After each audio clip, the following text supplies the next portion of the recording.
This video is brought to you by Squarespace, the online learning platform. Nah, just kidding, this is just for class, please don't sue me. Welcome to another edition of This Isn't What My Parents Planned for Me, and for this week, we are taking on Pedro Almodovar. Pedro? Pedro, Pedro. Not gonna lie, I only heard his name once, or twice, at best. I'd be lying if I said I'm familiar with his work. It's really great to meet you, Pedro. I've been a fan of your films for such a long time. Yeah, I love yours too, Quentin, even though I really don't understand a word of them. You see, in film, there's Hollywood, and then there's world cinema. There are hundreds of influential filmmakers outside the realm of box office. This is where our boy Pedro is best known. For starters, he is one, if not the most prominent Spanish filmmaker ever. His career spans over 50 years. So long I had to scroll through its own Wikipedia page. Here are Pedro's stats. No, not those. There you go. Just look at those numbers. To gain global recognition, i.e. get American media coverage, you need to win their awards.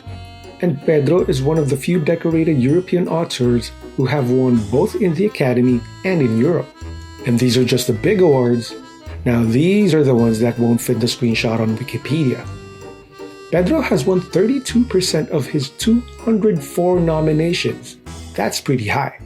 To put things in perspective, the batting average of all MLB players is 25%. Take that, LeBron James. Now to learn more about our director, here are his pre-filmmaker stats. He was born in 1949 in rural Spain to a winemaker and a transcriber.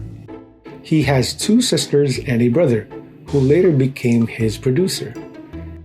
At 8 years old, his parents sent him to a Catholic boarding school to become a priest, not knowing later in life that their boy would come out as gay. Unlike his birthplace, the city he moved to had a cinema. According to him, that's where he learned real education about the world. It became his school. He moved to Madrid in 1967 to become a filmmaker.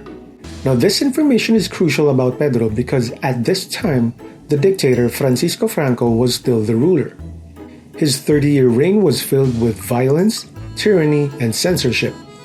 Because of this, future artists like Pedro gathered a lot of experiences, emotions, and stories up until Franco's death in 1975.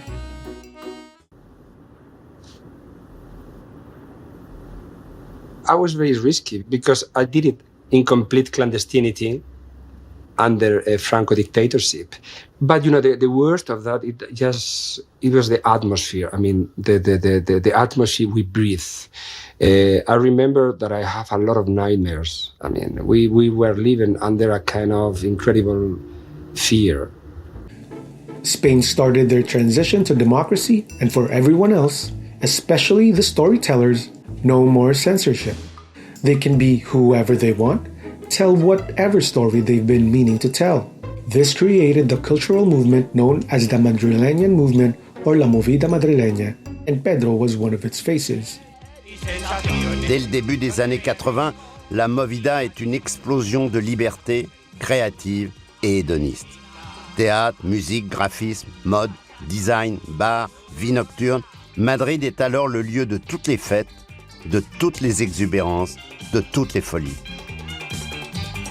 He used this newfound freedom to start his career in the arts, performing on stage after work, wrote novels, magazines, comics, even sang in his own glam rock parody duo. But just like any budding filmmaker of that era, his career started by buying the Sony FX3. Of the 1970s, the Super 8 camera. He became famous in Madrid bars because his films had no sound. According to Pedro, it was so hard to add sounds because the magnetic strips were of poor quality and very thin. So he had to bring a cassette tape for the music and then, check this, personally speak and sing his characters' dialogues as they play out. Insane!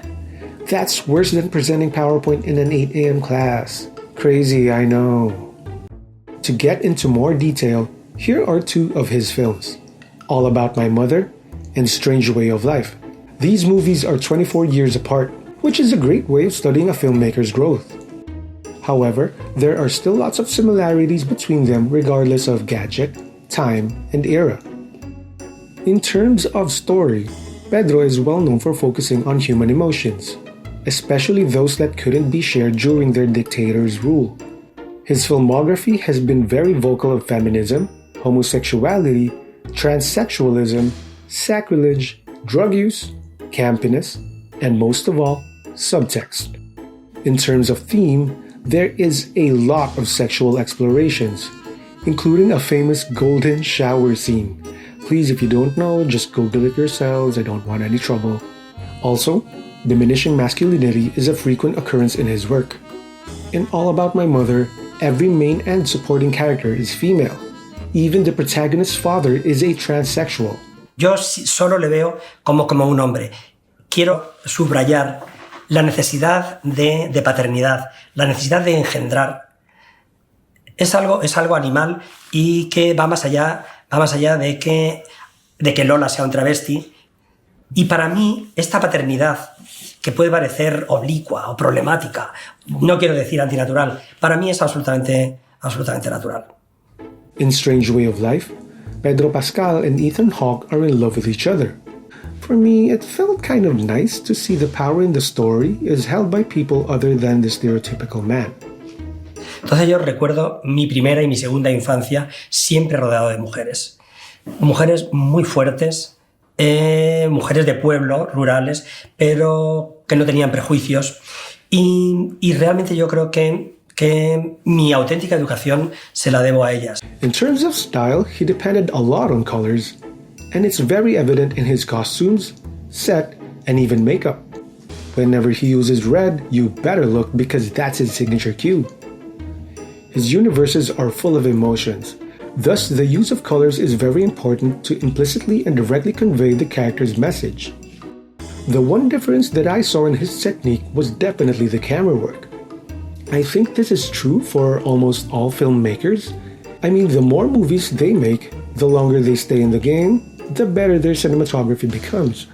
This can also be alluded to technology itself growing by the minute. Before, he had so many close-ups, static mediums, and slide pans, letting the actors move more than the camera. Not that he didn't move the camera, but this is a usual occurrence for most early filmmakers who started out in theater. Decades later, I noticed there is a lot of camera movement, but never losing his love for character blocking. And that's about it for our boy Pedro. He's definitely one director that we need to study because he represents a repressive period in history and culture. You see, an artist's purpose is to send a message and influence people. Some inspire others to be future artists too. Some run for public office, and most are cultural historians, which to me is the perfect way to go. If you want to see more, please like and subscribe, and I'll see you guys in the next video. No, just kidding. No more video assignments, please. Necesito que me cuenten historias, necesito oír historias. Y yo creo que la ficción hace un poco mejor y más perfecta esta vida que es absolutamente imperfecta.